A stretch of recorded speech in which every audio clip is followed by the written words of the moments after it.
Good evening, Matt. So, I just want to go ahead and get started with that. Was a very interesting Thursday top five that you did this week. I don't think I have really read any short stories like you're describing. At least I can't recall of anything that come to mind.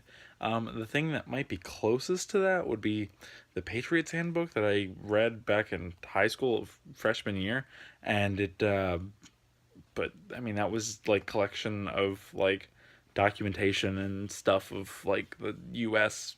stuffs.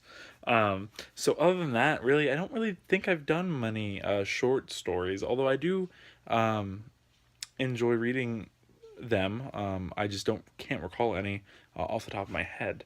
But to kind of continue the theme of talking about books like stuff. Um, I'm going to jump into the comic book world and especially into the movie of Wonder Woman. That is what I went to see with Knox tonight on our date after going to Mozzarella Fellows, which was a very delicious dinner. And I'm going to either have breakfast or lunch tomorrow of it. Probably breakfast because I think I'm going to be out and about during work time. So it'll be hard to transport the pizza and the beautiful cauliflower and be able to enjoy them properly. But that is not what this vlog is about. This vlog is about my reaction to Wonder Woman. In the recent past, I have been getting a lot more into comic books, whether it be mangas or just comic books in general. I haven't read any comic books, but a few of the movies, both in the Marvel and the DC universe, have made me very interested in picking them up and reading them. And I've been listening to lots of podcasts where they've been talking about different books and or collections of the comic books and stuff, and it's really making me want to read some comic books. um, but tonight the movie of Wonder Woman was very good. It's been out for a little while, and I believe you talked about it a few weeks ago when you went to see it. You talked a little bit about it and hoped that I would go see it and recommended it to me, I believe. And I finally have been able to go see it, and it was very good.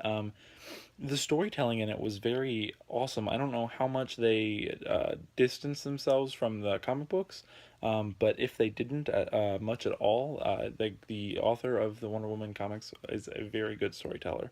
Um, the main plot was very compelling. It had lots of twists and turns that you could kind of see around, but not really. It definitely kept me on my toes most of the time. It was very compelling. It actually felt like Wonder Woman could be defeated in some of the scenarios that happened to her, and it was just very good movie, very good acting. The score was a beautiful score. The visuals were amazing, and it really felt like a cohesive storyline that we were like living a life of Wonder Woman as she was being brought up in the world of um, I don't really know. It seems like it's around World War II. I think I don't actually know. I didn't do any research. Shame on me. But other than that, really, it was really good. There really wasn't any faults for me. Knox found one in the opening scene. It talks about Zeus creating men, and in actual fact, I think one of the Greek goddess in Thebus, I think, is the one who created men, and then Zeus punished him for it because he was paranoid and thought they were going to overthrow the gods. So that little itty bitty thing is really only the minor detail um, that actually I didn't really know Knox knew, and she told me about it. But other than that, it was a pretty flawless movie for me. There were a couple times where it it, it was like, oh, of course she's going to survive this kind of thing, but it never really got to realize what it was, what her purpose was, I should say, and until it was revealed, honestly, in the final scenes. And so just overall, it was a really great movie, and yeah, I'm very exhausted, so I think that's going to be about it for this vlog. I have to go to bed so I can get up and work in the morning. So I hope you have a great rest of your evening, and hopefully we can get together and hang out. So have a good one, Matt, and I hope you enjoyed.